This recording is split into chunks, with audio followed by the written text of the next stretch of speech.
So naghahanap ba kayo ng magandang ceiling light? Meron kasi akong binili nung nakaraan, nilagay ko nga dito sa sala namin. At dahil nga nagandahan kami, eto, bumili na naman kami ng panibago. Ikakabit ko po dito sa kusina namin. Tingnan yung mabuti kung gaano kaganda siya pagka naikabit na po natin ha. Eto nga po siya, napakaganda po niya, napakalaki. Okay, so napakadali lang naman pong i-assemble niyan. Then sa box mismo, nandirito yung kanyang parang mga diffuser. Sobrang aesthetics nito mga kaibigan, lalo na kung maganda yung kisame nyo. Kasi kami yung kisame namin hindi pa ganun katapos. Pero since meron nga pong ganito, gumaganda na rin siya. Yan ang itsura niya. May mga iba't ibang sizes din po sila nito at mayroon din po silang iba't ibang kulay. Ito ang pinili ko para match po siya dun sa una kong binili. Ito nga po yung bago ko nga ceiling light na merong electric fan. Papalitan na nga natin. So tanggalin muna natin to. Ayan, so since hindi nga po natin napinturahan pa to, okay lang yan kasi matatakpan naman po nung ilaw natin yan.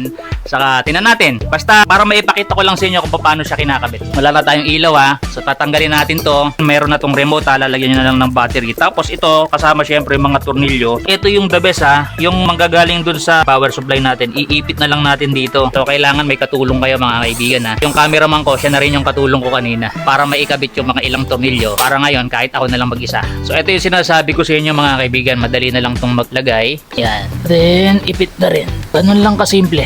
So lalagay na natin to. Pagkatapos yung mailagay yan, worth it na worth it. Yan. So gravity na lang yung magpapababa sa kanya. Napakasimple lang yan. Bagay na bagay ito sa mga bahay na mga aesthetics. Moment of truth. Yun! Ang ganda. So meron siyang mode. So pindot. Ayan. 1, 2, 3, 4. Ayan. So ang ganda na mga kaibigan. Dalawa na yung ating ilaw na ganyan. So kung gusto nyo rin ito mga kaibigan, magkaroon nito. Napakamura lang nito. Isi-share ko na lang po yung link dyan sa Yellow Basket. Yan po kayo o-order para ito mismo talaga yung ma-order nyo mga kaibigan. Legit na legit. Ang ganda.